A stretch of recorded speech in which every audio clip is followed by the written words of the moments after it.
welcome back to yet another episode of the 2 Count. It is your boy Charlie here, and I am here with Dave and Rich, and we are here to break down a saga that is actually one of our favorites to talk about. I don't know what just happened.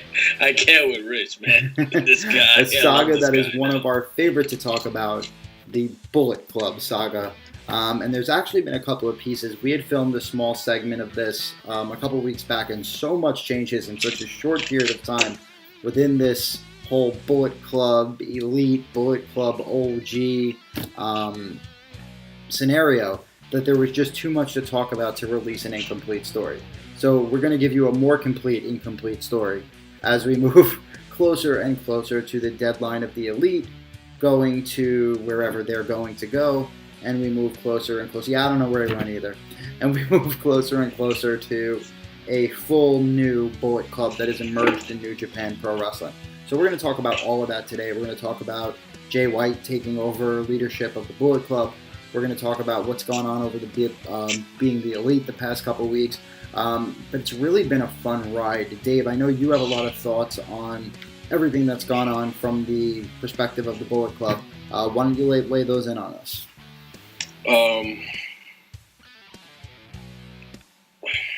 Fuck, man, there's a lot. Yeah, it is a lot.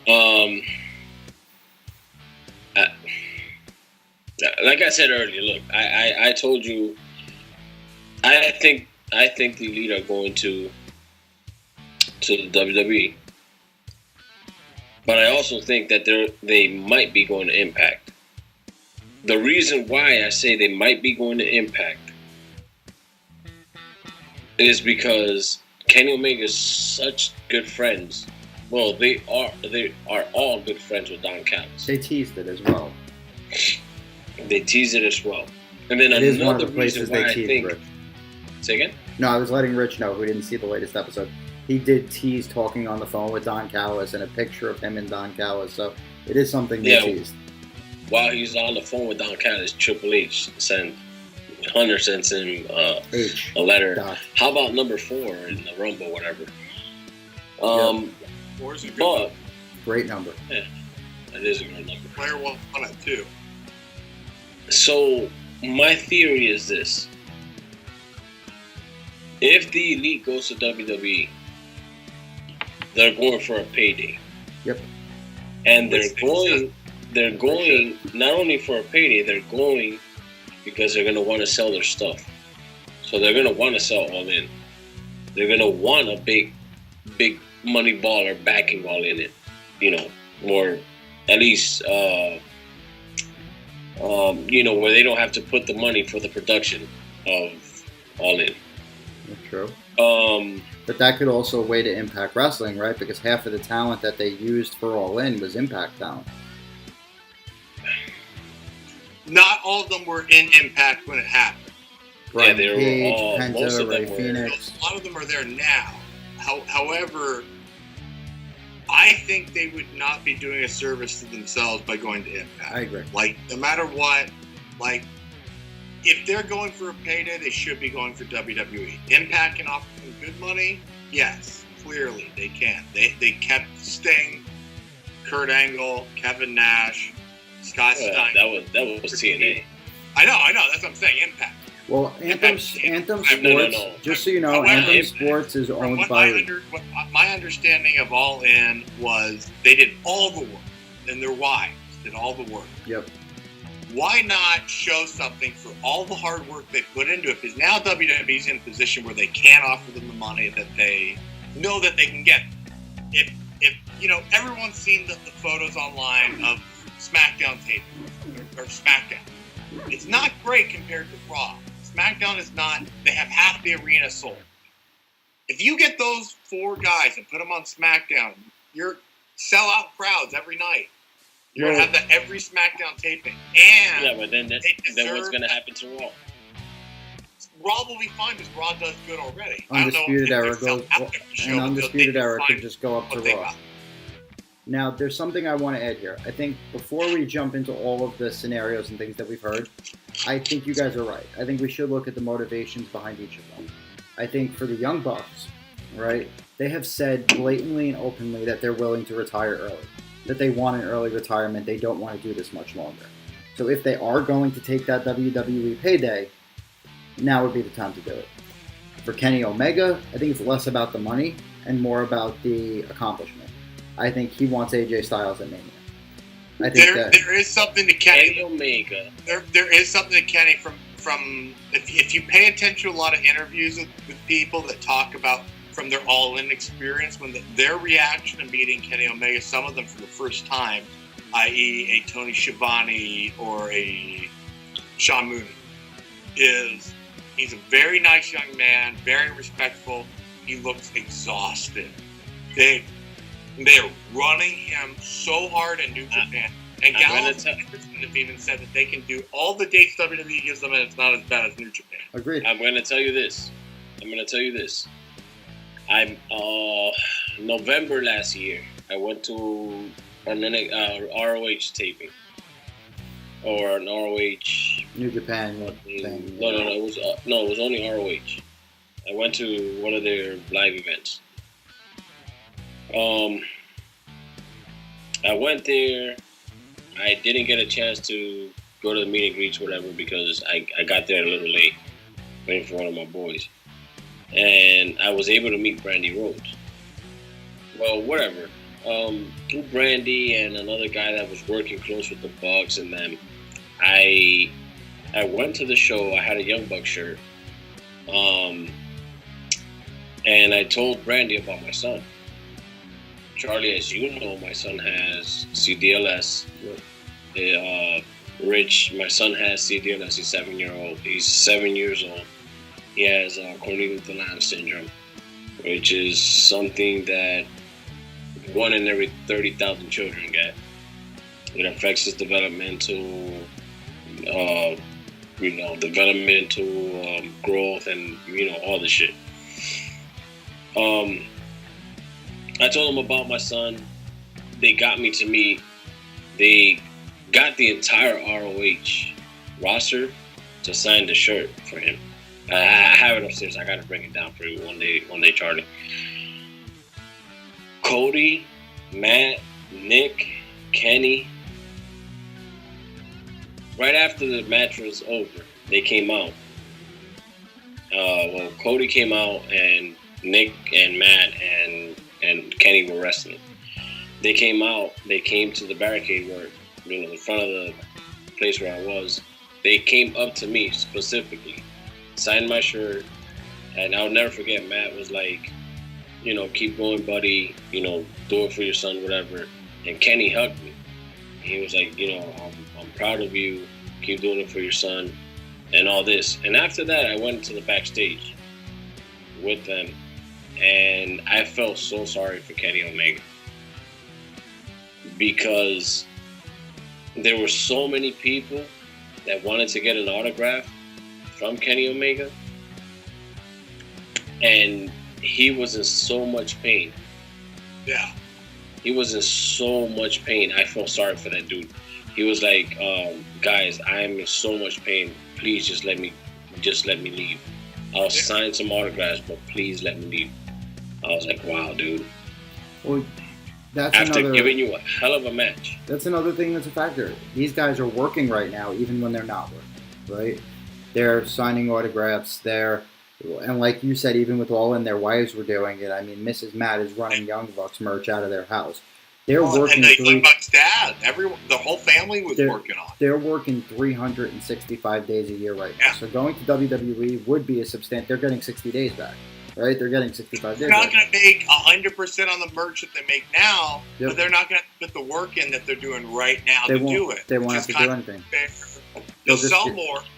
The fact of the matter is, if you look at Kenny Omega, the Young Bucks, compared to the lowest guy on the WWE roster, they don't have any of the same following. Like, we all love those guys. We're hardcore for them. That's the thing. It's not ECW, but it has that same. It's kind of a fucking cult. Hardcore, fanatic. Like, these guys are incredible. We're the loudest voices in the room about it. Like, if Kenny Omega's got 100,000 followers, there's 100,000 people that are loud for that. But there's also Finn Balor that's got 1 million.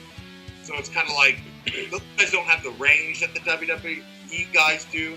And the thing that if they do go to WWE, there's a paycheck for the rest of their life. Even on the merch sale.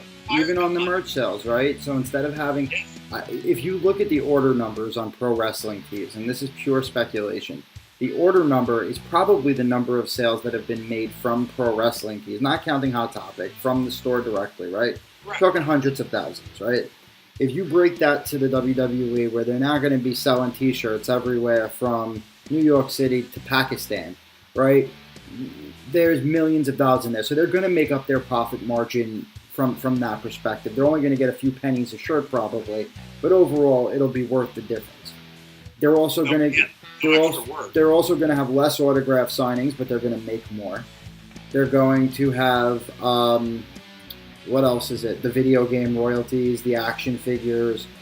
That's where the real money is too. Like the downside guarantee. That's the same thing with the NFL, the NBA, the baseball, everything. Like you hear that number that those guys make, and you're like, oh my god, that's ridiculous for an athlete. However, that's including all the video game rights, all the meet and greets, everything like that, the merchandise, your jersey sales. If you don't meet those requirements, that's your guarantee. Yep. So the more they can do and accomplish there, the more money they make. Well, and like WWE is not the evil empire. I'm leaving money out. I'm leaving money out of the equation. I want to go back to the main reasons why I think they would leave. Right? I told you Kenny. I told you the Bucks. I think Cody wants to prove that he could be a main event talent in WWE. There's more to this too. I'll hit you up off air when I figure out what it is. But a lot of the New Japan talent is not happy with the new manager. I heard that too. But like Cody really unhappy based on disrespect. And it's especially the what do you call it, talent? The Japanese talent feels that way too, but the foreign talent in Japan. But there's something I wanted to tell you. Well, Tama Tonga doesn't feel that way, apparently. Well, that's in character. Yeah, I'll roast Tama Tonga again, too. It's a joke. I love Tama Tonga. So, why is he not brought up as much as the other guy? Well, like, I feel like Tama's like Seth Rollins level. He's amazing. I'll tell you. He is like NJPW's Randy Orton. Let me just lay this out, and then we can move past it completely. You've got Cody Rhodes, who I think would want to prove that he could be a WWE main event talent, right? He used the words very carefully. We went from undesirable to undeniable. That is a man who is out to prove something, right? He's still a carny. Yeah, 100. He's amazing. Listen. That doesn't mean anything. No. That means he could. No, I agree. It doesn't mean anything. Dave. Not my point. I'm saying a motivation for leaving could be that he would want to prove that he could be a main event talent in WWE. The same guy he is in ROH, he can carry there. Hangman Page, I think, just gets a bigger platform and gets to be around his friends. That's about it for him. Not much more. Not yet. I can see it down the road. Yeah, so for him, it's just I'm going to be with my boys. So you've got motivations for each of them, and if Marty joins them, it's literally because Deanna's in NXT. So, I mean, realistically, at the end of the day, they each have a very strong motivation for wanting to go to WWE outside of just the money factor. Right? Another reason why I see WWE signing or them going to WWE is because, remember, NXT Japan. The WWE is looking to expand into these new global whatever they want to do. They won't go to Japan, though. What better face than Kenny Omega that knows the Japanese language so very well? I think they would send him there as a mouthpiece. I don't think he's a full-time talent there. I think not a full-time talent. I'm going to explain something. As an ambassador. This Fox Sports deal depends on how angry those guys are when they go to WWE. That's number one. Number two is WWE could always purchase All Japan. Like, All Japan's still around. People don't talk about it as much in the States. However, All Japan has the library of matches everyone really wants. That's all the great Buddha stuff and Brody and the Funks. Like, We get everything with that library. New Japan has been around the same amount of time, but it hasn't had the lineage that All Japan has with the main event, NWA style, hard hitting matches.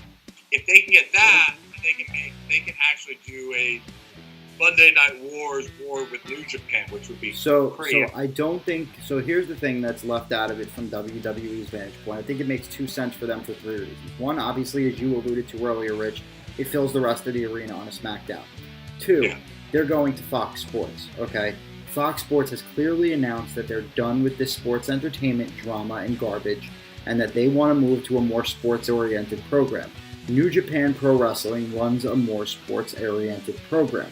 So they are bringing in guys who are coming from a background that is more sports-oriented, so when the program does switch, they already have a group of guys who are more accustomed to that format. And then obviously number 3 is they see what's going on in the indies right now. They're not blind. They saw what All In did. They saw what New Japan did. They saw Madison Square Garden selling out. You don't think they want to sign the 5 guys that people bought tickets to see at Madison Square Garden before they ever touch the Garden? But wait. It depends on if those guys are going to be there or not. The G1 Supercard? Yeah. No. That's not sold out. It is sold out. That's Square Garden? No, it's not. It's sold out, bud. It's sold out. It's in April, right? It's sold out. No, it's January. It's in January. January sold out at MSG, for sure. The MSG date is sold out. It can't be. Because I just went on Ticketmaster the other day, and there was. There might be some tickets floating around, but the majority of it's sold out. And there's tickets on Ticketmaster's people reselling the tickets that won't be in town. Because Ticketmaster does that now. So, but it did sell out at one point. If people are trying to resell tickets, that's a different story. The ticket still counts as a buy. They made their money. So is it G1? What is it? A G1 Supercard? G1 Supercard, yeah. Yeah, and that. Yeah, that's in April. It is in April. It's right. It's January. It's April. It's right at Madison. It's near WrestleMania. It's April 6th. Oh, right. You're right. April 6th. It's not sold out. Yeah. Go on Ticketmaster. I'm sorry. I'm thinking the elite guys' contracts are up. The Jaguars. That's what I was thinking. Dave. It did sell out at one point. I think what Rich said is right. That the resellers restocked them, so now it's not showing sold out, but the original buy rate is sold out. You know why it's not? You know why it's restocked? Because people are afraid the elite are going to sign somewhere else. Because Cody already. There's someone asked. Cody said he's not going to be there. Yeah, they asked. Some fan asked Cody, and he responded. He said he's not booked for the show. That's just because he doesn't know where his contract is. It doesn't mean he's not going to be. Well, and if they're kayfabing people, that's bad for business. Because now people are going to be confused and upset with it. But dude, there's everywhere. There's only maybe 10 sections that are sold out, and then there's tons, bro. Ringside, there's still tickets available. What are you using? Ticketmaster? Look. I'll share the. No, don't share the screen. It screws everything up, Dave. Huh? Don't share the screen. It screws everything up. Oh, okay. Because I'll tell you, I went to the New Japan show here in the Bay Area at the Cow Palace, and I was checking every week or so, and they didn't know. Sections 300, the lowest is $56. So okay. I'll tell you this. I'm just going to show you this, Dave. Yeah, that's what I saw. Sports Illustrated. Yeah, well, how long ago was this? It doesn't matter once they're sold, buddy. See, I'm not seeing anything on. I'll send a picture of them. Once it's sold, it's sold. It doesn't matter if they resell them. Once it's sold, it's sold. And people resell shit all the time. Yep. And they're probably still going to lose money on it. Exactly. They just did that as a pissing match to Vince McMahon for WrestleMania weekend. Yeah, that's why WWE doesn't do live shows there anymore. Because the Jericho talked about it with the Busted Open guys. Like the union controls that place so heavy, I can't see that. I believe it, dude. I believe that they're there. They're just not. All the blue areas are the areas that need to be sold. I believe it, but I'm saying that It doesn't matter. Those are happy people trying to sell their tickets back. Yep.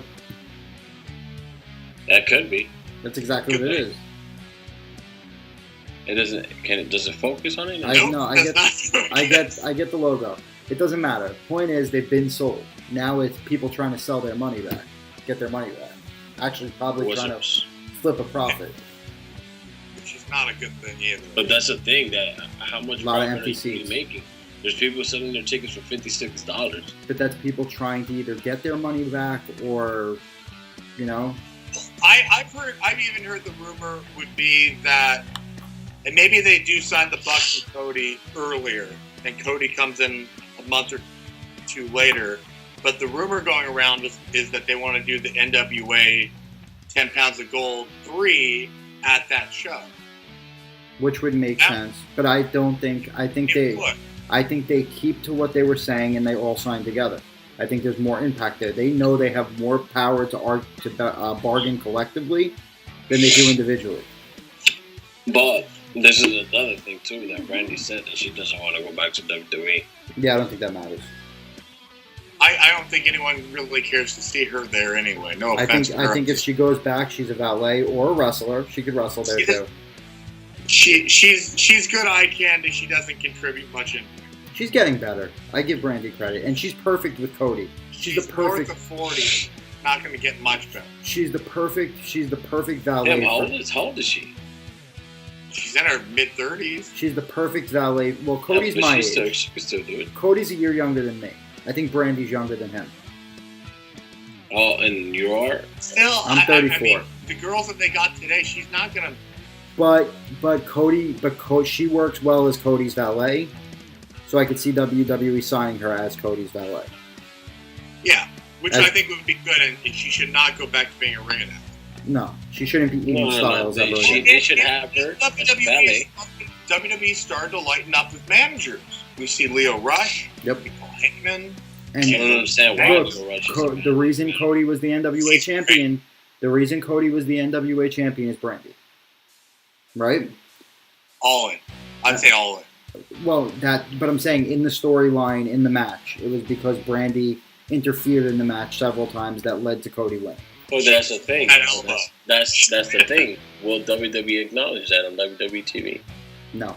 Well, all in they might. That's the issue. I think they'd acknowledge all in.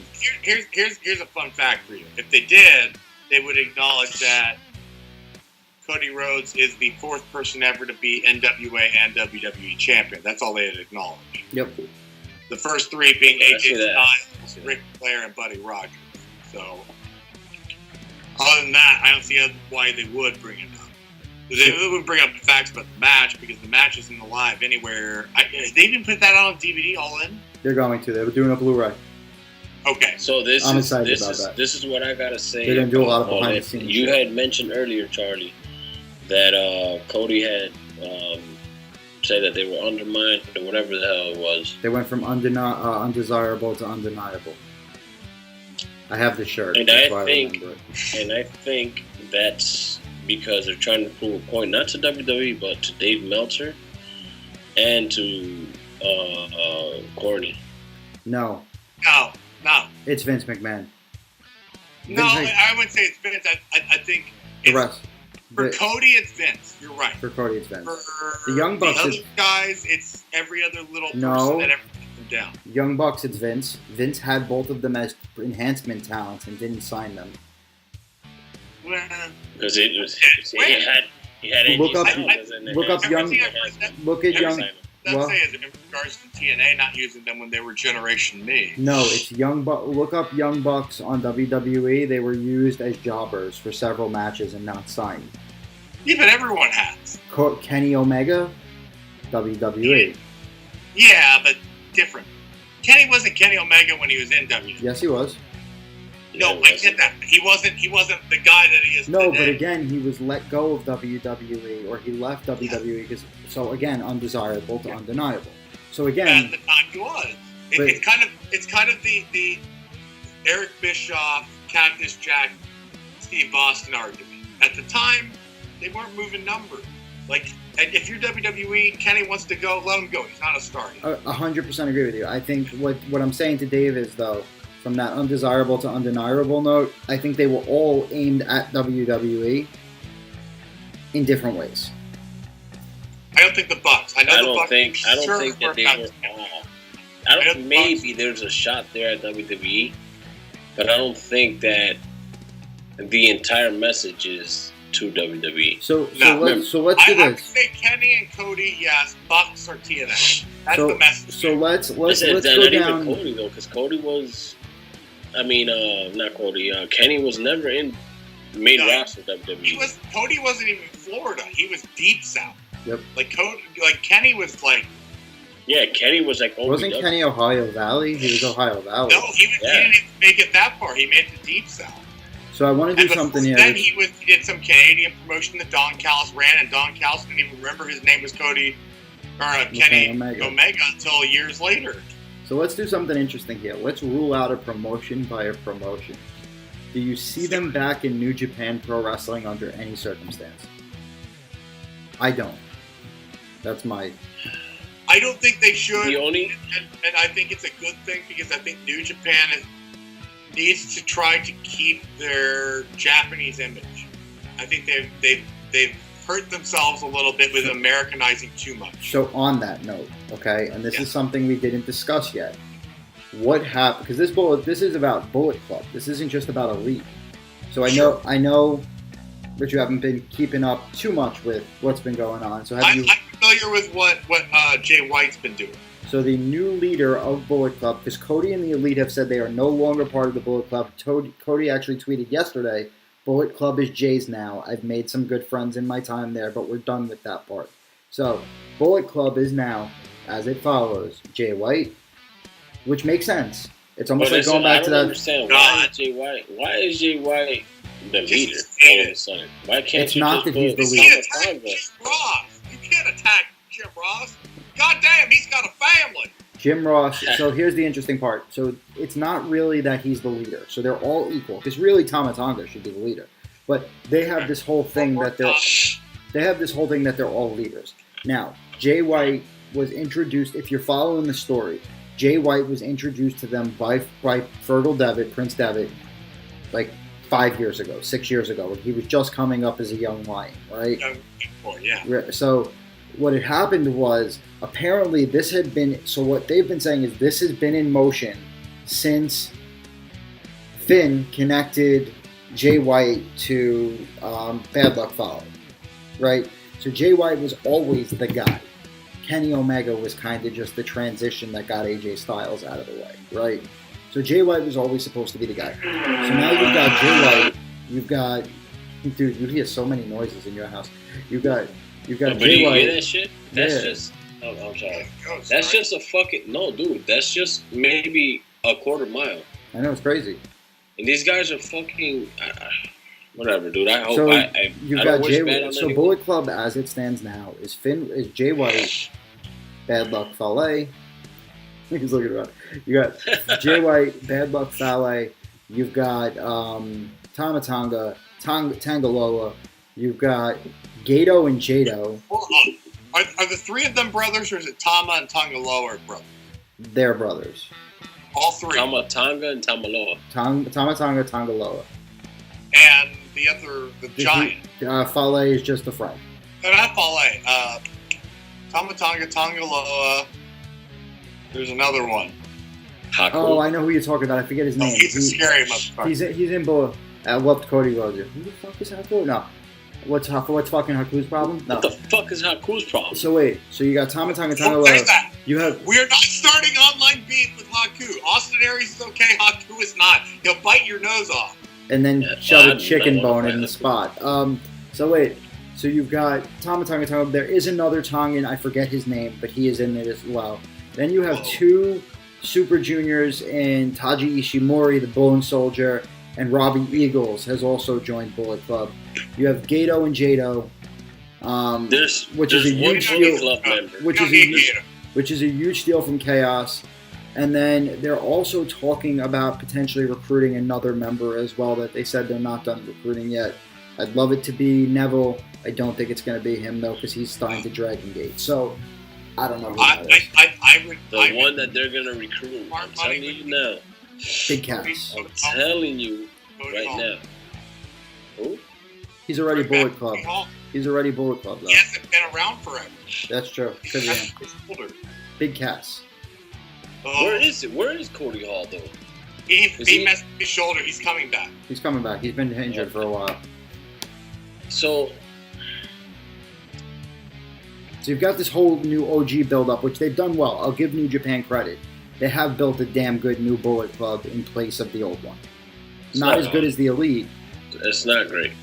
Jay White's the man, bro. Jay White. You can tell me all like the Elite. I like the Elite, but I don't like the Elite as part of the Bullet Club. I like them as their own thing. I think the Bullet Club when it was Balor, AJ, You like Gallows, them- and Anderson, because they were like no nonsense, no bullshit guys. Where like I like being the Elite, but it doesn't feel like Bullet Club. It's heels. Like it feels, They're faces. It feels like NWO Silver, where AJ and them felt like Wolfpack, Balor felt like an OG NWO. Like White and black. Yeah. To be honest with you, okay, I felt, and I'm a huge Elite mark, calling it out right now. I felt that they had moved way too far from Bullet Club also. I love the T-shirts. Don't get me wrong. Because they didn't outgrow Bullet Club. They are a group of. What do you mean they didn't? They are a group of faces. Yes. People like them. Bullet Club. They didn't outgrow Bullet Club. Realistically, Bullet Club. Listen, Bullet Club wouldn't be Bullet Club if it wasn't for them. Yeah. Finn Balor made Bullet Club. Yes, AJ Styles was the man in it. AJ carried it. But the Elite made it mainstream. Bullet Club. Elite made an Elite off the wings of Bullet Club. Yes. Bullet Club wasn't mainstream until the Elite was in place. Okay, so the Elite took Bullet Club, which was already popular in Japan, and made it popular in the United States. Made it popular worldwide. 150. I don't think it's as popular now as it was then, though. Like, I think the Elite is popular. That's what I'm saying. One The entity. Elites. And I think the second they started branching out and making the Young Bucks Bullet Club shirts and the Villain Club, and I love all those things. I just think when they moved away from being one thing united, it became more of a gimmick. And Tama Tonga said it best. That's exactly what his point was. And Tama's right. It's 100%. 150%. They outgrew the Bullet Club. Yes. Yes. This is what I'm going to say. And I blame Cody as much as I love him. This is what I'm going to say. Oh, Cody. Such a There's nice guy. I feel like he's ruined it, but I also love him. Because believe it or not, Cody's just as much for that mainstream. The Bucks did, but Cody helped the Bucks get elevated. There's never going to be another group of Bullet Club members that's going to outsell T-shirts, merch, like the Elite did. Tell me what the number one shirt. Tell me what the number one shirt on Pro Wrestling Tees right now is. It could be Jay White. It is Jay White alone. Jay White alone. There's never going to be Bullet Club shirt that's going to outsell whatever the Elite did. Yeah. No, because you know what? None of them are. The original Bullet Club shirt. Here's the thing, though, and you just proved their own point, though, right? There's never going to be people to sell T-shirts like the Elite did. Okay, wait, brother, Dave, listen. Dave, wait. Hear me out. Let me finish my point before you jump in with that drink in your hand. Hear me out, though. As Rich has said, as I'm saying, the Elite are a group of individuals that form a collective. People wanted to go and buy each of those individuals' shirts. The idea or concept of Bullet Club is that there is no leader. There is no individual face to the company. That there is a group, a collective. So individually, no, none of their T-shirts should sell more than a Cody Rhodes Bullet Club shirt, than a Young Bucks Bullet Club shirt, than a Kenny Omega Bullet Club shirt. But any shirt that comes out as part of Bullet Club now, as a faction, will sell very well also. It just won't be individualized. So why has it? Okay. Listen to me. Losing money. They're making money on everything. Why hasn't Bullet Club Firing Squad sold? It was one of the top T-shirts on. It was one of the top T-shirts on the site. But it's also not. I don't think that's. I mean, that's a lot. It could be maybe for a week. The original. But it's not selling. It's not selling. The Skull shirt is still selling more than any other shirt on Pro Wrestling Tees. It's not selling. It's not selling. It's not that original. Yeah, but you can make the argument that they might not be selling that this quarter, but over time, the last 4 or 5. If you look at over the past year, it's probably. It sold more.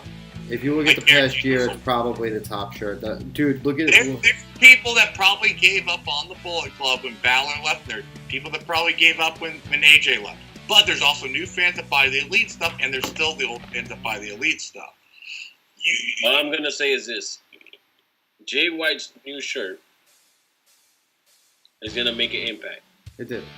Agreed. The Bullet Club, they're calling it the Bullet Club Fire Squad. That shirt, I would not pay a dime for that piece of shit. I own it. I'd pay a dime. I own it. I will not pay a dime. I bought it. If you give it to me for free, I wouldn't accept the shirt. That's how bad. I bought it. Do you want to know why I bought it? Because it meant something, and I'll tell you what it meant. I'm an Elite fan, but it meant that one shirt signifies wrestling history. It signifies the day that Bullet Club took back. The original Bullet Club took back Bullet Club. It did. That's why I bought that shirt. As much as I like the Elite, they're not Bullet what Bullet Club is supposed to be. No. That is the exact same thing about the NWO Silver. It is not the NWO. Those are the fuck is NWO Silver? Trying to make some cheap money quick. That was the rebrand. Am I right, Rich? That was the rebrand. That was Kevin hard. Nash, Bret Hart, and the Harris brothers, and Jeff Jarrett. And honestly, that might have taken off, but Bret got hurt. It might have. I think that was their last It's a Heart Foundation all over again. Heart Foundation 97 is all I need. Yeah, that is all I need from Bret. But this is what I'm going to say about the Bullet Club. I don't like what they're doing. I don't like if they're. I don't know, man. It's just. I don't like what Cody did. I just feel like Tama Tonga takes so many shots. He should. It's his character, bro. Yeah, but for what? He's the original. Those are guys that got added after him. But still, you say that you're the original. You say that you're this. You say that you're that. But you've never been shit in the Bullet Club. It's not his fault. Not one. Yes, are you kidding me? Do you know how many times the Gorillas of Destiny have won the IWGP World Tag Team Championships? What else have they won individually? They weren't individuals again. It don't matter. If Tama Tonga, I promise you. Tama Tonga talks so much shit, but he still hasn't been shit. You're talking about a storyline, bro. He hasn't had to go for it. Okay, storyline-wise. Paul Hay's been the New Japan Heavyweight Champion, though. Mm-hmm. He's part of that. Okay, what else has he done? After being in the Bullet Club, what else has he done? What else has Kenny done? He's won 2 belts there. What do you mean? He's won Kenny Omega has been international champion, no? So is Fale. He's been the IWGP Heavyweight Champion before Kenny ever got it. He won the summit of the what is it? The G1. He was the first foreigner to win the G1. So he's made history. Look, what has Fale done? We're not. He's won the IWGP Heavyweight title once. So did Kenny Omega once. Yes, fine. But Kenny Omega has. And that's one more time I ever won it. In his resume, he has G1. Look, G1 Classic. If you're trying to say Kenny Omega is a better wrestler than Fale, yeah. If you're trying to say his body of work is better. I'm not saying that. I'm what saying is, what else has he done? What else has he done to transcend his character? Nothing. What else has Tama Tonga done to transcend? Say Tama Tonga is going to be the fucking face of Bullet Club. You've been in Bullet Club for 10 years, and you still haven't done shit.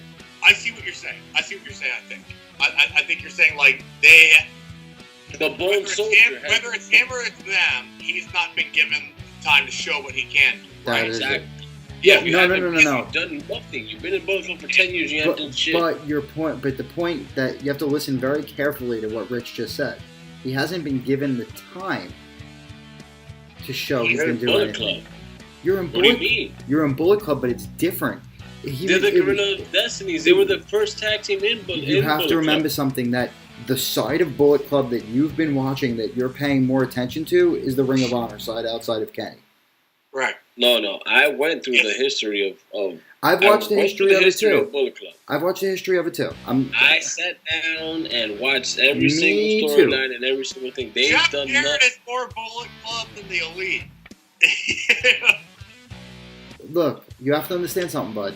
I agree with you. I'm an Elite guy. You know this, but I'm telling you that what New Japan needed to do with the risk of the Elite leaving was change the cards a little bit in Bullet Club so that they would be sustainable if the Elite left. That's fine, and that's not what I'm saying. I know what you're saying. You're putting these people in place. Yes. Right? Yes. Okay. Wait. Time out. What you just said, they're putting them in place, but they're putting them in place where they're edgier again. And can succeed. Before the Elite, where the Elite was not edgy at all, it was trying to be cute. Yes. Right. These guys mean bullies that are again. They're putting these people in place. Yeah. They could be bullies, they could be edgier, they could be whatever the fuck they want to be. You can talk so much shit on Twitter. You can say fuck the Elite, fuck Cody, fuck Kenny, whatever the fuck you want to say. And you can say as many times that you could not be happy in NJPW, but I'm sure happy, and put a bottle of Moet, because that's what the owners gave you. For his birthday. But yet, what have you done? And what have you done within Bullet Club to show me?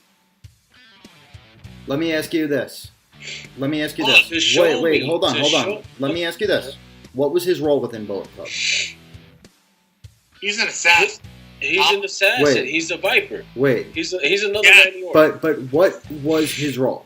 So think about how Bullet Club was originally broken down, right? You had the leader, you had the junior heavyweights, think about how Bullet Club, what was Tama Tonga's role? There's something important here that no one said. Wait, before you jump into it, let me just have Dave answer the question. What was Tama Tonga's role?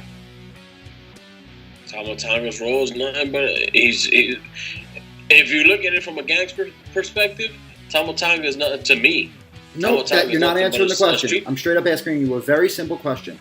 Listen. No, Tama Tonga to me is nothing but a street disciple. I'm not asking you what Tama Tonga is to you.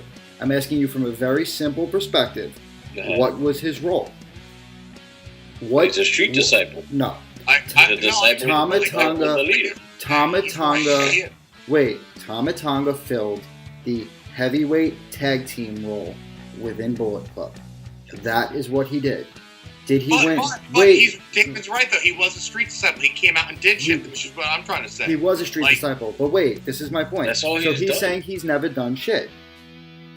If his role was to be the heavyweight tag team, if his role was to be the heavyweight tag team, and he has won the IWGP heavyweight tag team title on multiple occasions, did he achieve his role? That doesn't mean shit. But then none of the titles mean shit. What do you mean none of the titles mean shit? That title doesn't mean shit. You know how many fucking junior heavyweight championships there are in New Japan? There's like 20. I said the heavyweight, bro. It doesn't matter. Still nothing. There's only one heavyweight championship in New Japan. Only one. Tag teams. There's only one tag team heavyweight championship in New Japan. Okay. It does not flip that much. And our boys in the Elite spent about 6 months trying to bulk up to win those championships. So, I'm just saying, if his role was to be tag team champion, which is like, what is going on over here? If his role was to be tag team champion, and he's done it multiple times, did he not do his role to the best he could? That's fine. You won the heavyweight championship. You won the heavyweight tag team championship. But that's what his role was. I don't care what you did as a tag team of the Gorilla Destinies. What have you done within Bullet Club but let me ask you something. Yourself... If your job is to shovel shit every day, and you shovel shit, did you achieve your goal? Go ahead, Rich. Hold on. Sorry, okay. What did you do? Here's been my problem with the Elite. Here's been my problem with the Elite.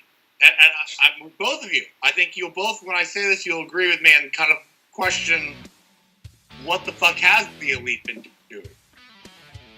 Why is it that the Bucks come out with Cody in every match, right? Yep. Or Kenny? Yep. But they don't do anything. They're heels. Yep, they don't.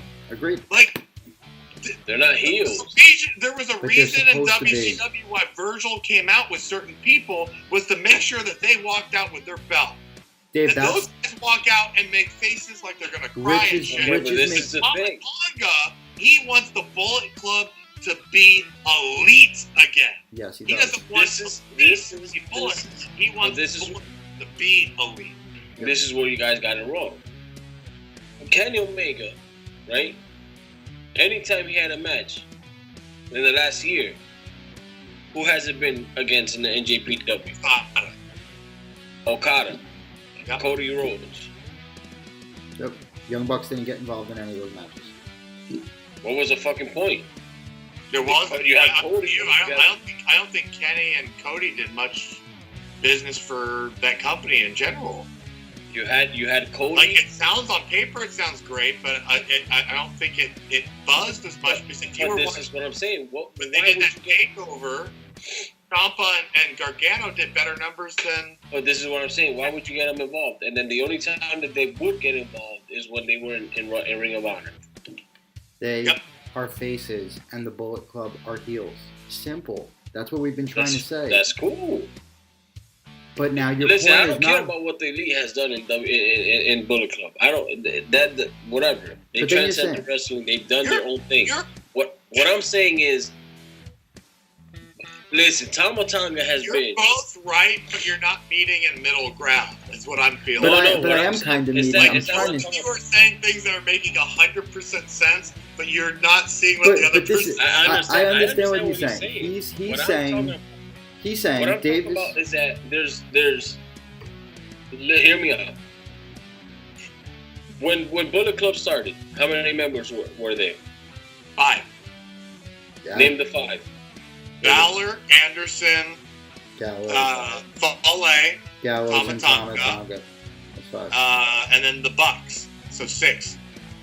Gallows came way later.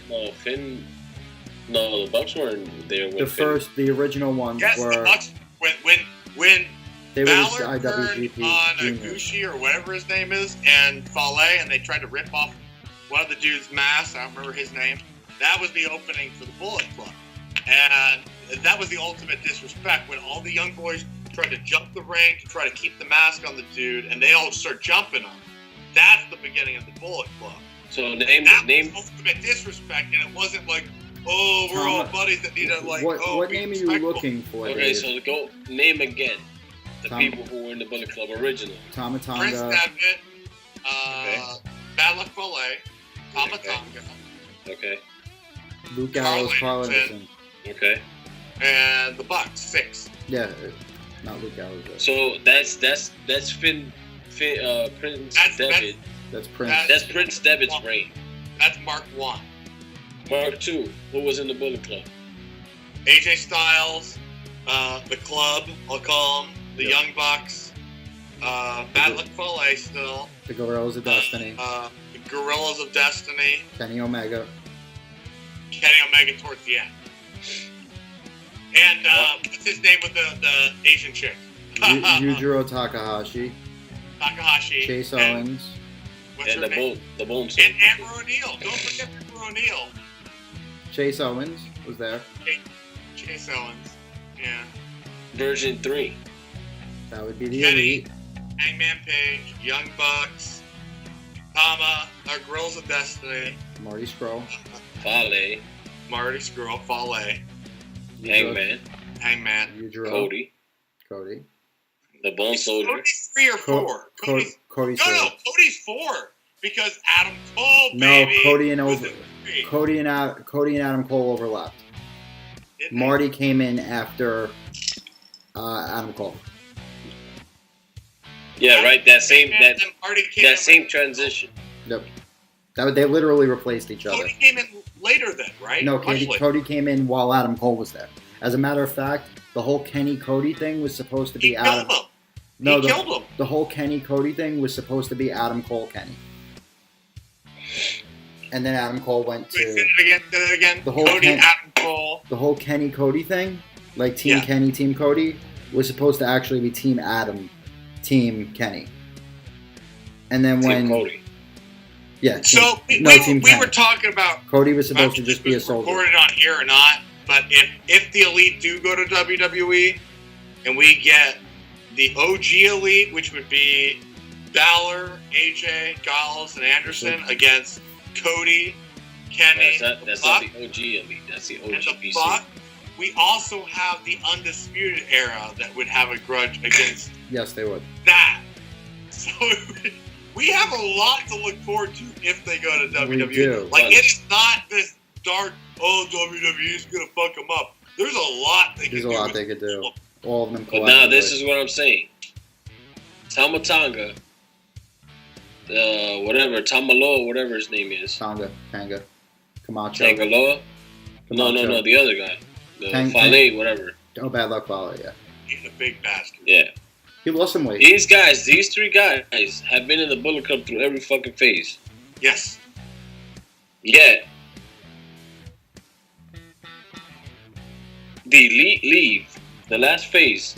Yep. The Elite leave the Bullet Club. And you're telling me you motherfuckers have been through phase 1, 2, 3, 4, 5, 6, and yet you still can't tell me that you're not good enough to be fucking take command of the Bullet Club. What we're seeing right now is that. Yep. I totally agree with you, but I think what we're seeing right now, and I like you guys were saying, we're seeing it. Switchblade is not the leader; he's just an add-on. Who?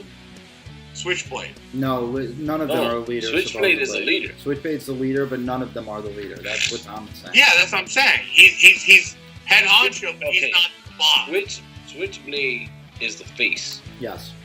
Because remember, Bullet Club is supposed to be he's a not foreign leader, by but he's the face of it. Paul's always had the role as number 2. Underboss, and that was always the beef between Tama Tonga and Cody and Kenny, is because it's like you've got, if you see The Godfather, you know, like Robert De Niro or Robert Duvall is. Do you know my last name?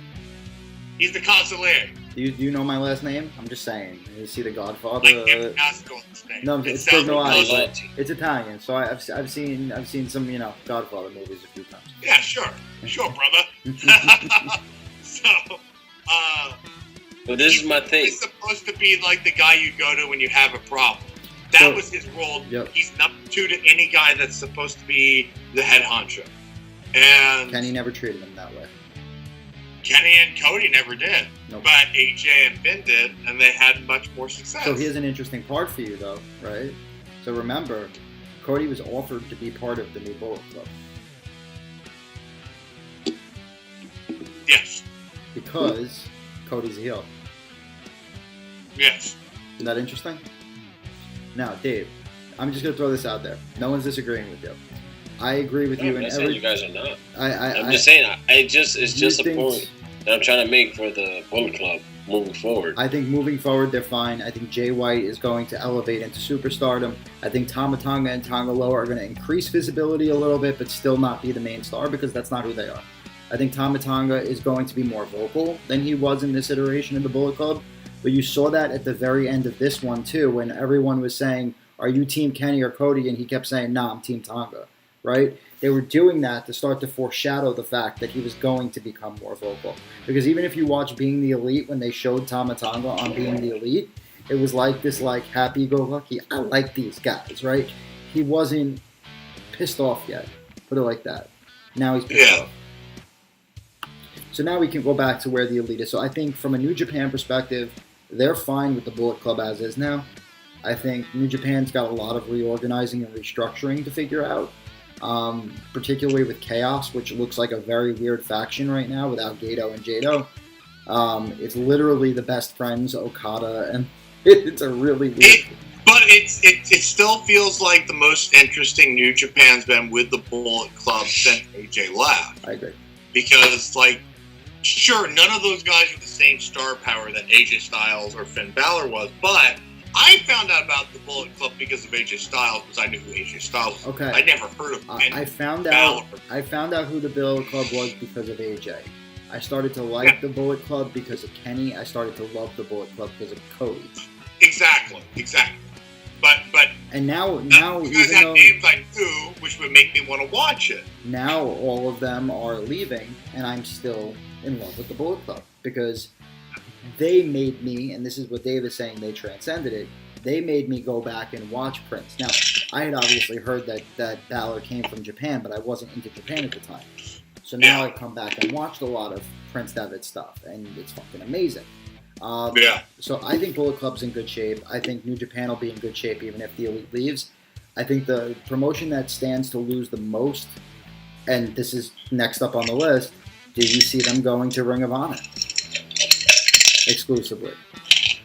I'd agree, and I'd also agree. I'd also like to say that I think as great as it was for the fans, Ring of Honor and New Japan should have been shitting their pants when they agreed to let those guys do All In. Because now they know their value and they know what to ask for. Yep. And neither of those promotions are willing to pay what they want to ask for. So New Japan we're taking out of the combo just for now. We can come back later. For Ring of Honor, do you see the guys in the Elite signing with Ring of Honor? Nope. I don't either. So, with Ring of Honor, they don't have the money to pay them. Agreed. I honestly think at some point in time, Ring of Honor has been brilliant with being slow and steady wins the race. And I think if they get to the point where they get 10 million people following their accounts, various accounts, and they don't compete with WWE, they're doing the right thing. Well, and what's really funny to me about Ring of Honor as a whole is that every major talent, for the most part, in WWE has come from Ring of Honor, right? Yep. For the most part, 90% of them has come from Ring of Honor. If they were to actually be able to retain their talent, think about this, they'd have CM Punk, Daniel Bryan, Seth Rollins, Kevin Owens. I mean, Ed the Elite. Sami Zayn. Cesaro. Yeah, but you can say that with every company, though, that ever. Like every person that's been through WWE has been through somewhere else. The Bushwhackers, if you go back and watch them as the sheep herders, and they're wrestling in chicken wire. Different times, it's though. Insane. Different times, though, and the only reason I say it's different times is because at the end of the day, that was a territorial game that Vince McMahon's father took over acquisition and Vince McMahon. But we need to prep because the territories are back and people aren't recognizing. But I think that's one of the things that WWE is trying to crush. They don't want that back. So I think what Ring of Honor does without Bullet Club is they start to rebuild around the kingdom. Matt Taven becomes the front man for the company with Dalton Castle and Jay White. But it's never going to be where it is with the Elite right now. That is the hugest blow you could deal. And Marty Scurll will be there for 6 more months, and they can use that. But that's about it. So.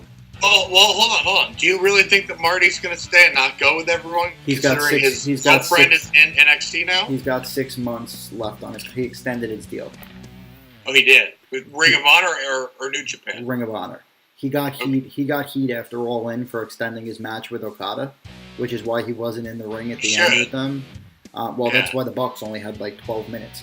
But so they're a little bit mad at Marty. But he'll be there with them at some point. I think he's the guy that becomes the personality 205 Live needs.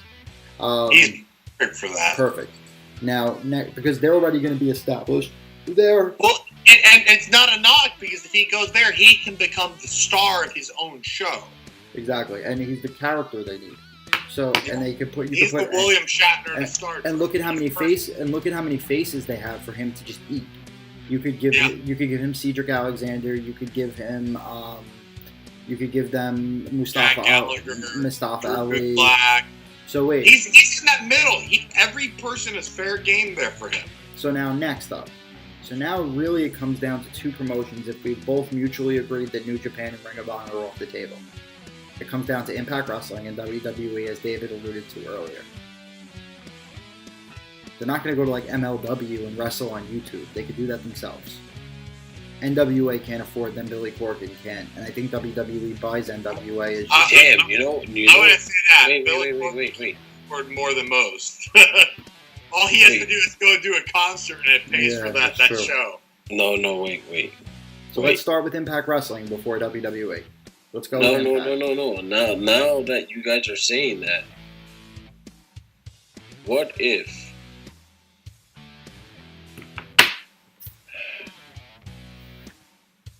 it might sound crazy what I'm about to say, but there's a very good chance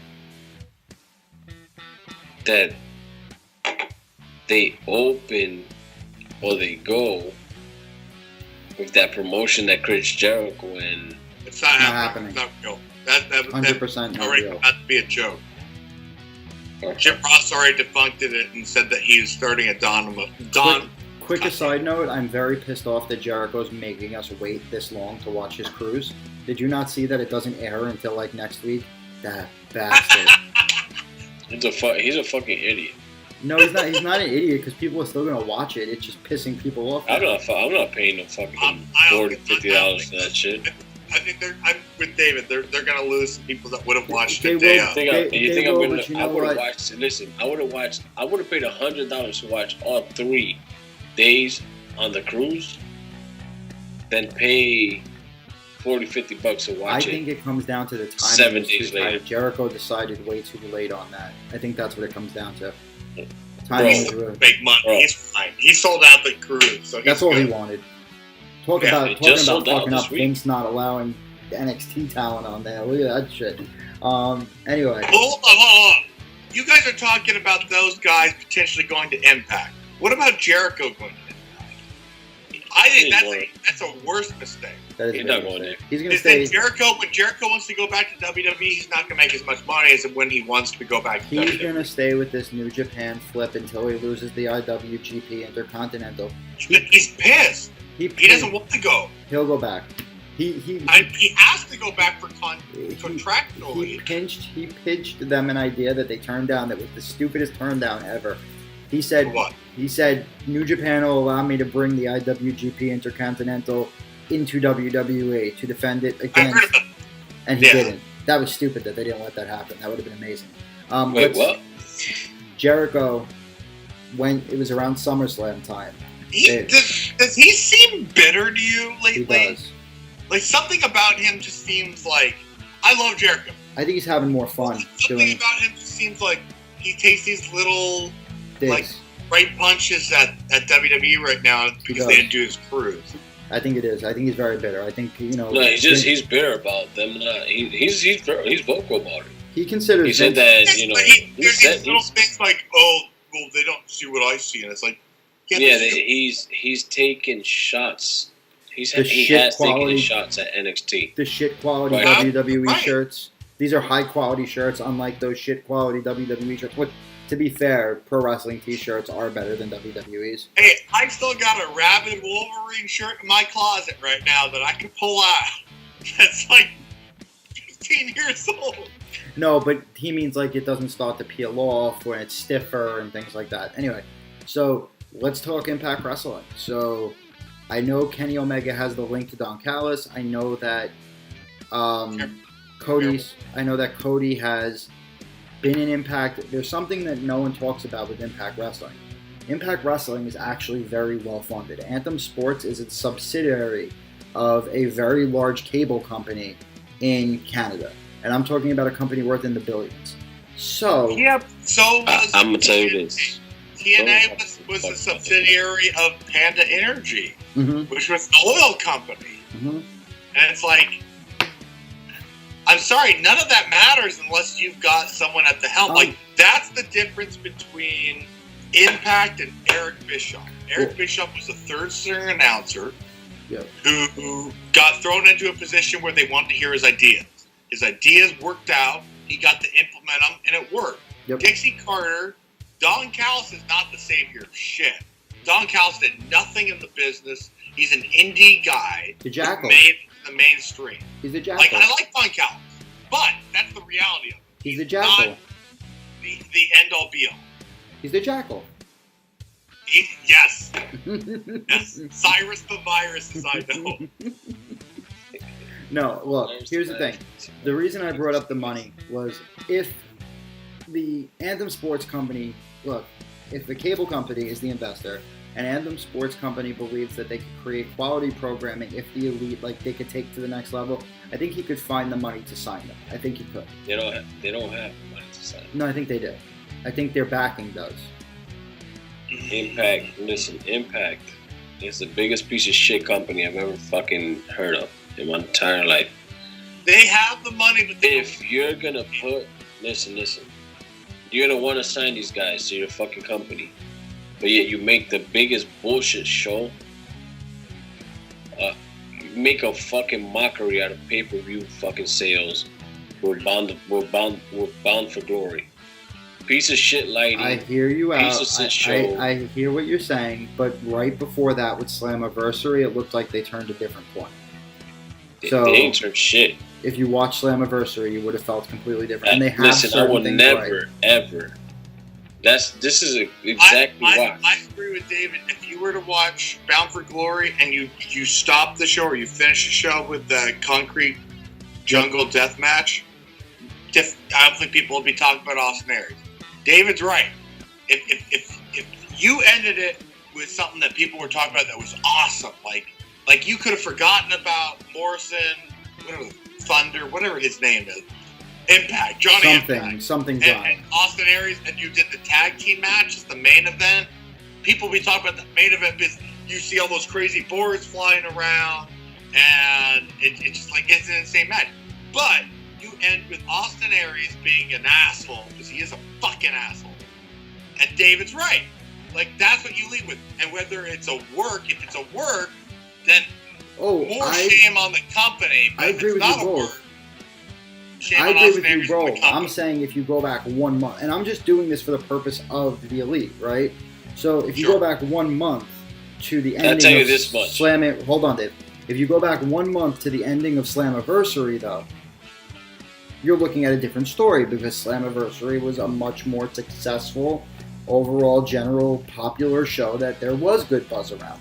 So the point of the matter is, yes, Bound for Glory was an absolute shit show, and if you watch the TNA video I made, people are saying it ruined where they were going because of how good Slammiversary was, right? They wouldn't be saying anything. They would just be like, oh, more shit from Impact. It was, no, Slammiversary was damn good, and moved this way. So my point is, if there is a financial backer who feels that the Elite could put them over the edge to do more shows like Slammiversary than Bound for Glory, and then might as well just create your own fucking. Might as well if you're gonna go to Impact and that's what you want to do in Impact, might as well continue with All In 2, and All In 3, and All In 4, and All In 5. Do it your damn self. You know why? Because if you go to Impact, no one is gonna watch it. Your stock is gonna go down. Right. Listen, they'll have to go backwards to get a better deal with WWE. I'll tell you this. If the Elite go to Impact, I will never watch the Elite again. Damn. I will not until they leave Impact. I will never watch them again. See, I watch Impact literally because I love Tessa Blanchard. That's fine. You can watch. Listen, there's 3 years. She legit signed a 3-year deal. She's still young. Listen, if WWE wanted her, they'll get her. Regardless of contracts, regardless of whatever the fuck Impact has. I agree. If WWE wanted her, if you want to do it, then why go to TNA? You know, like you do your month. Maybe she feels. Maybe there's wrestlers that feel that. Not Tessa, but the Elite. Tessa had to go to TNA because of WWE issues. Hold on. If you look at pluses and minuses. If you go to Impact, you do your 3 or 4 days of taping, right? Yep. And then you have to figure out indie bookings, or you can stay home for those weeks, right? And it's like, okay, I guess I could do that, but I might also be watering down what happens on my Pro Wrestling Tee store. Yep. Or you go to WWE where you get a downside guarantee, which means you're making X amount of money. Rich, leave WWE out of it for 1 second because we're going to get back to that part. So just continue with the Impact part. I kind of want to go one by one. You're not going to make as much money with Impact. You're going to make your Impact is basically the same as MLW, except different writers. Yep. So same roster. Different roster, same city. Right. So except MLW has way better writers than Impact. Agreed. Correct.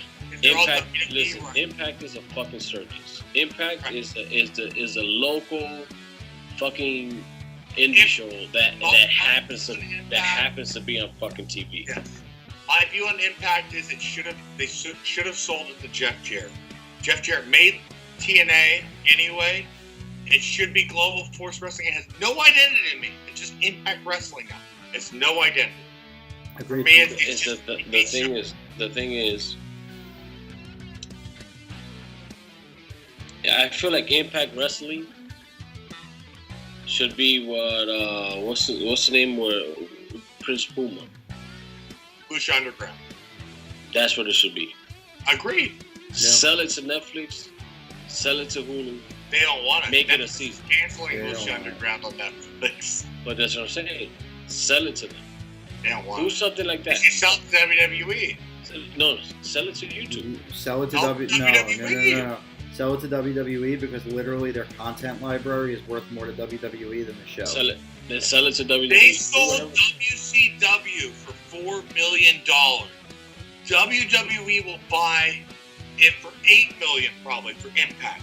TNA has lasted longer than WCW and ECW. It's worth money. It might be a shitty whatever for 5-year span, but sell your content to them so they can use it for the talent they have now. Yep. And the talent that's going to come. Because if they do get Cody, the Bucks, they have tons of footage of Cody and the Bucks. Not to mention the DVDs they could go back and make, like, of the guys that were Mick Foley and Sting and Punk. CM Punk. Well, they won't release a Punk DVD ever, but AJ Punk had a Styles. great run in TNA. He did.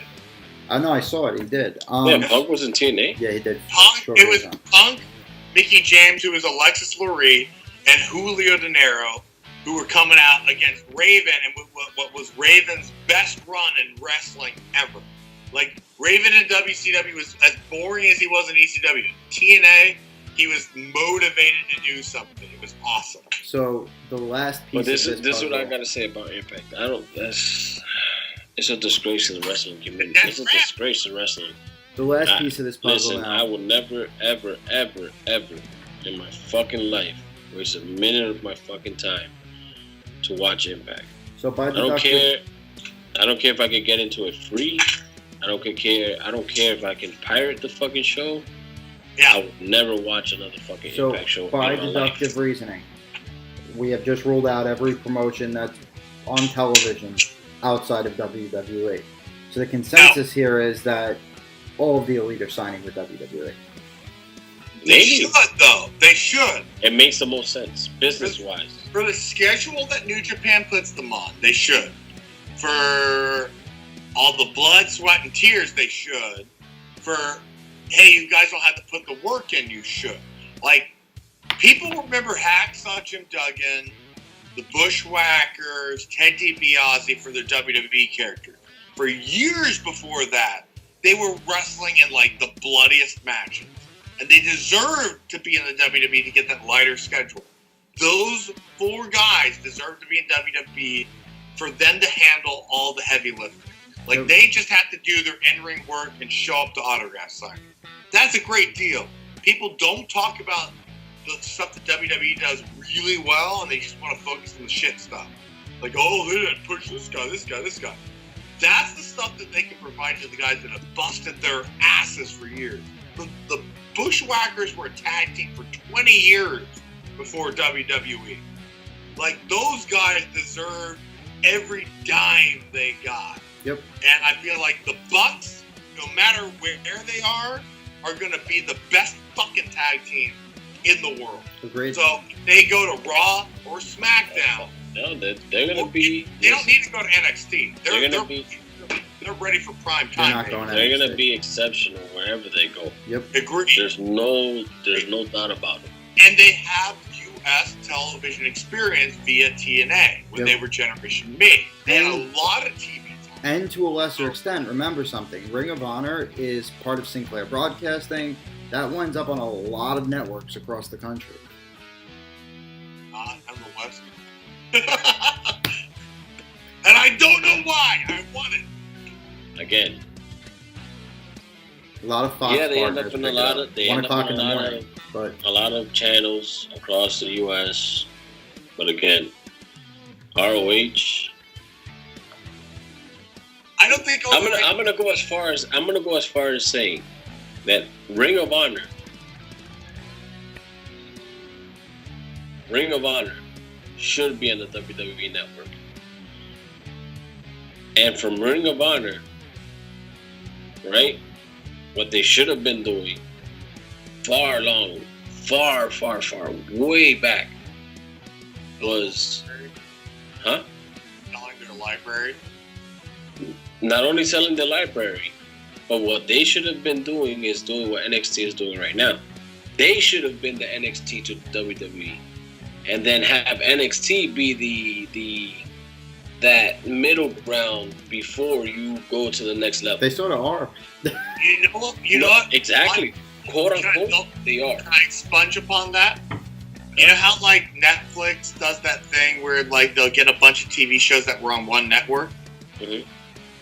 They should have worked out something with WWE, and if the deal got bad, they could pull out. Where you get all the Ring of Honor stuff on WWE Network, and when that deal's up and you're not happy, and they don't want to pay more money, you pull out of the deal.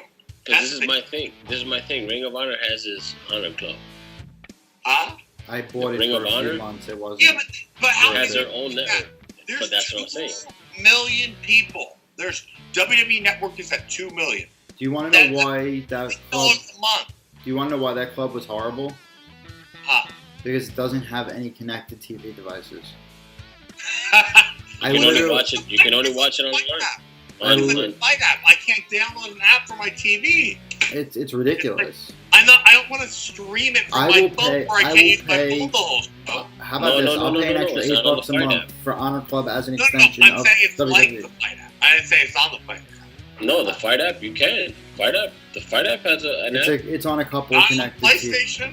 No, it's on a couple No, of connected. it's on the phone, and you can at least the Fight app. Oh, and you can stream it from your phone to the PlayStation, which I don't want to do. I want to be able to use it. You can use it from there to the Chromecast, or from there to the Roku. But he's saying, yeah. I got a Roku. I watch it on Roku. It works on Roku. They have a Fight app on Roku. Who?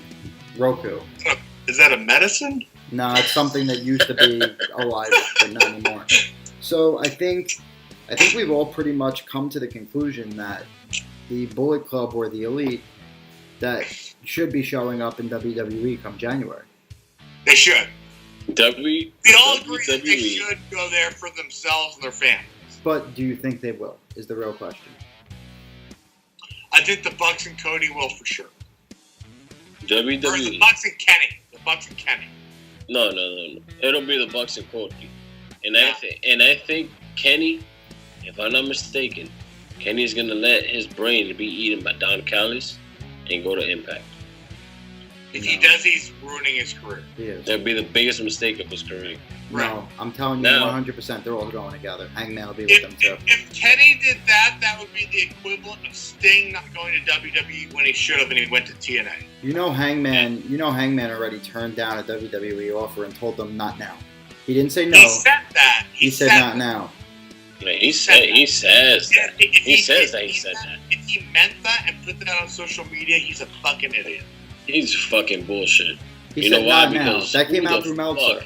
Who the fuck is Hangman Page? There's guys like New Jack and Sabu that are kind of like, you expect them to say stuff like that, but a guy like Hangman Page that should be in WWE sometime, if he's shooting himself in the foot for that, then he's an idiot for that. No, I think it more comes down to it got leaked through Meltzer because they all talked to Meltzer, and I think he told Meltzer, and Meltzer leaked it. But end of the day, the words. No, he tweeted it. He posted the photos of the boots that apparently Triple H sent him, which I don't believe. No, that was part of being the Elite.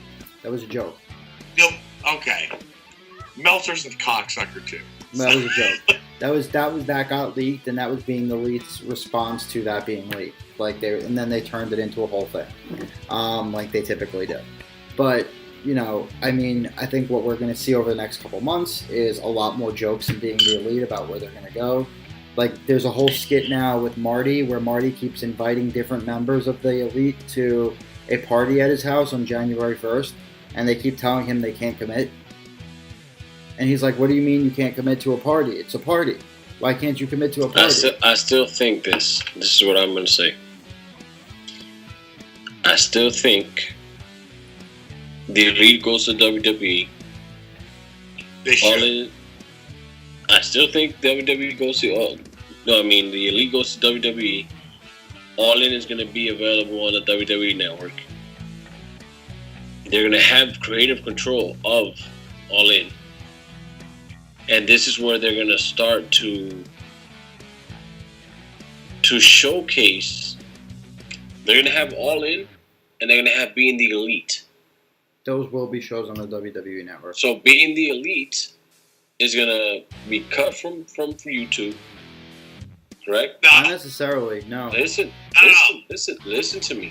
I'm agreeing with everything you're saying minus that. Yeah, I agree. Listen to me. Dude, up, down, down. Listen. Up, down, it ain't doing it. It does numbers, but the only reason why it does numbers is because they have WWE superstars on it. I guarantee you, if Up, down didn't have those WWE superstars, it wouldn't be what it is Yeah, today. but you're making your own point. They're allowing those WWE superstars to be on YouTube. So therefore, Being the Elite could be on YouTube as part of WWE without WWE. But it's not going to be WWE original. It's not. If the Elite go to WWE, that is going to be a part of where WWE is going to say, we want this exclusively on the network. I don't think they would do And guess what? I'm with you, but it also puts them in a harder place. It does. To do it They have creative control of it. Yeah, but if they do it all in on the network, they might have creative control, but they can't use any Ring of Honor talent, and they can't use anyone that's signed TNA exclusive. They can use NXT guys that can float around, which That's are what I'm apparently those are the contracts that are going around these days, which I think is good for business. But that's what I'm saying. They can use the floating contracts. They could use a Chris Jericho. As long as you make dates with us for recording, you're good. But if those dates conflict with an all-in, you're not. Like the Lucha Underground guys, that has nothing to do with wrestling politics or wrestling whatever. Those are TV people that are, paying for TV time. Those are CBS people, Mark Burnett, whatever. Those are people that mean business when it comes to recording, and they need those guys there, otherwise there's legal issues. So, and a lot of the guys that are in Lucha Underground are big guys on the indies. The Lucha Brothers, Joey Ryan, Brian Cage. Like, if you don't have those guys, you can't use any of the Ring of Honor guys. Who do you use? Like, that's my thing with NWA. They've got to be really selective as to when they have open spots for guys. The guys that they had on the NWA 70, that works for that one show, but not all those guys can commit. Yep. Except for Tim But Storm. they also have the luxury of doing the YouTube show the way they've been doing. Tim Storm can come anywhere. Yeah, which is also the kind of thing with, like, even though it's been debunked, but if JR and Jericho did their own wrestling company with some billionaire, which is fake, anyone that's listening to this, it's not happening. But if it was, who the fuck do you get? Everyone's everywhere. Everyone's in Ring of Honor, TNA, MLW, Lucha Underground. No one else. You can't get anyone else. So, who do you get? They gotta figure out someone. They can't. So they'll figure it out. I don't think so. I don't think there's listen. out there. Look, truth be told, if WWE wants them, they'll just sign them. WWE is going to do everything and anything possible that those guys are going to want to do. Look, Dave, you said it best. If they're going to do an all-in on the WWE Network, it's going to be simple. A few guys from Raw, a few guys from SmackDown, a few guys from NXT, a few guys from NXT UK, a couple of floaters. No. And a couple of 205 Live. And WWE All In would look more like WWE ECW One Night Stand 1 and 2. Exactly. Which is great. We would get an awesome show from that. Cool with it. Good. They pay for it. WWE gives them a budget for X amount of money, and we get a show. I'm good. WWE might even let Conrad throw StarCast 2 next to it and take a big on. Sure. They should. Yep. They should. They should have Conrad be booking the access. Yep. They should have been on the Jericho Network. On the Jericho Cruise. Yeah, that's a different story Yeah. altogether. Well, no, I'm just saying that they dropped the ball. Not the Elite, but that whole event should have been on the WWE Network. If you want to create more content. I agree. Are you both in agreement that if they don't go to WWE, they're making a mistake right now? Yes. Okay. That'll be the dumbest decision. That'll be the dumbest decision of their career. Now is the you want to talk about without saying anything offensive? I mean, like especially now without Roman Reigns in the picture. Like now is the time to like establish yourself before he gets back. Here's an interesting part for you to think about too. There's been a clock ticking in every single episode, and that clock is supposedly right. And this is just something to think about. That clock ticking is supposedly the deadline until their contract ends. But what if that's the clock ticking on their window to actually sign with WWE? What do you mean? So, for argument's sake, you've got all of them who the Bucks only have a very short period of time left to where they'd want to be even wrestling, right? Now is the best time for them to possibly sign with WWE because they're white hot. That can become that could very easily change over the next couple of years, right? Newer faces come in, the group breaks up, the group splits apart, things change. They're never going to have the collective bargaining power that they have right now to argue a contract. So that ticker in the videos that they're hearing, that's supposedly the countdown until they sign their next contract, maybe it's the countdown like it's a now or never type of thing to sign with WWE, and that's creative foreshadowing. And I think that they're going to WWE just because I have sent out a tweet. You saw the tweet, right, with my son? Yeah. And then Nick you said responded. New York, yeah. Don't forget. Yeah, I was like, I hope. I said something about my son. I put something about like, it was the you best. You said, I hope you guys don't forget about us when you go to New York. That was the end of your tweet. Yeah. Well, the beginning of the tweet was I said something about the Bucks not forgetting my son and what they've done for my son, and he responded, and I said on the tweet, I was like, I hope you guys don't forget about him when you guys go to New York. The reason why I said that is because WWE wrestlers, when they're on the indies, they're fucking great. But once the moment that they make the transitions to WWE, they forget about everyone. They're busy. Yeah, they don't have time. Yeah, they don't have time. And Nick mentioned something like, "Oh, the world will never forget about him" or whatever. And I guess it touched people. And bro, I got like 200,000 impressions on that shit. But I think that they're going to WWE, man. I truly believe if you really want to make an impact in the wrestling business, and if you really want to change the wrestling business for what Cody and Kenny want to do, change the world. Kenny wants to change the world, but he's not going to do it from Japan. No. Mm-hmm. That's change the world. I don't see him saying I'm going to change the world, but I'm going to sit on my couch. If you want one more interesting tell before we go, what has been the single thing that has happened to each member that went to WWE before they left New Japan Pro Wrestling? They got jumped by the Bullet Club. They left Bullet Club, whether it was jumped by or not, and it's every single one. Watch. Yep. Finn Balor didn't get jumped by the Bullet Club, but he was made to leave made to leave New Japan because he lost the match, right? I got something else for you after this, but continue. Then AJ got jumped, had to leave, right? Anderson and Gallows got jumped after they tried to help AJ. Got jumped after they tried to help AJ. Following that, Adam Cole got jumped by the members of the Bullet Club before he was left. Killed. Well, that was after he got jumped.